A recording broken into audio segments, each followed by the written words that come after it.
folks? Welcome back. Ready for another deep dive with us? This time, buckle up, because we're tackling a dish that's deceptively simple, but oh, so delicious. It's all about EG, which translates to stir-fried cabbage. Now, I know what you might be thinking. Cabbage. Really? Is that all? Yeah, it might not sound like the most exciting ingredient, but trust me, there's a whole world of flavor and technique hidden within this classic Chinese dish.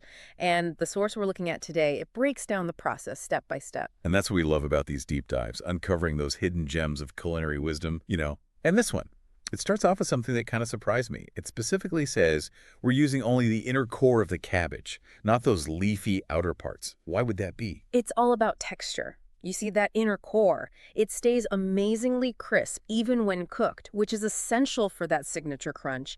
The outer leaves, they tend to wilt and get soggy, not what we're after here. So it's like we're prioritizing that satisfying crunch over having a bigger volume of cabbage. I can definitely get behind that.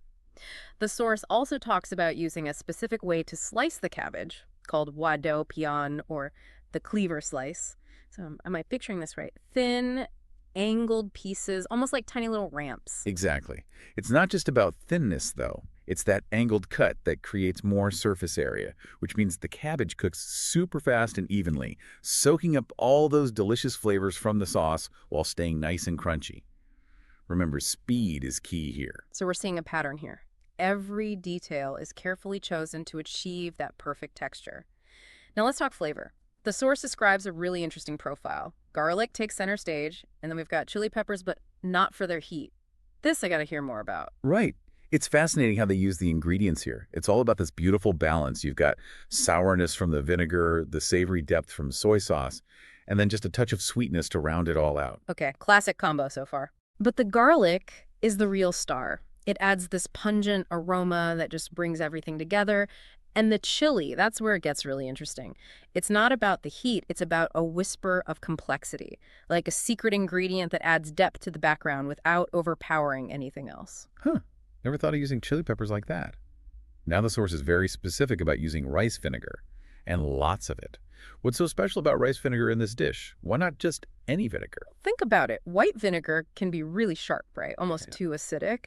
Rice vinegar, on the other hand, has a milder, more mellow acidity, perfect for balancing the other flavors without being overpowering, you know what I mean? Plus, it really complements the delicate flavor of the cabbage. So it's all about finding the right acidity to match the other ingredients. Got it.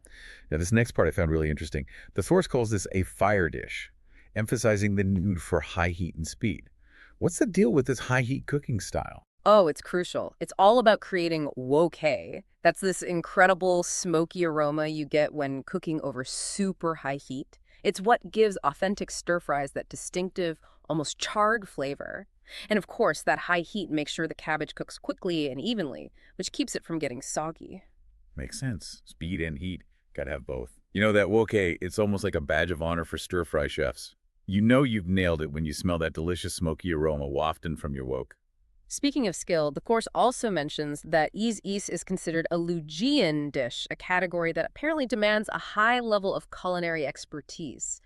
What makes this dish so challenging, then? Well, think of it this way. Lujian dishes, they're not just about following a recipe. It's about having a deep understanding of how each ingredient reacts to heat, how long each one takes to cook perfectly, and how to bring all those flavors and textures together in perfect harmony. You really have to be in complete control, like a conductor leading an orchestra. It's like a culinary dance. Yeah. So after this deep dive into stir-fried cabbage, what are the big takeaways for our listeners? Well, we've learned about picking the right cabbage, getting that cleaver slice down, understanding the balance of flavors, and really embracing the power of high heat cooking. Absolutely. And I think what's really cool is that these principles, precision, balance, and technique, they apply to way more than just cooking, don't they? But before we wrap things up, our source leaves us with one last little nugget to ponder. It says the finished dish should be a light tea color. So I'm curious, what does that tell us about how the ingredients have been transformed during cooking? What's going on in that wok to create that specific hue? Something to think about as you embark on your own stir-fry adventures. It's all about those subtle transformations, isn't it? That delicate dance of heat and ingredients. Exactly. Thanks for joining us on this deep dive, everybody. Until next time.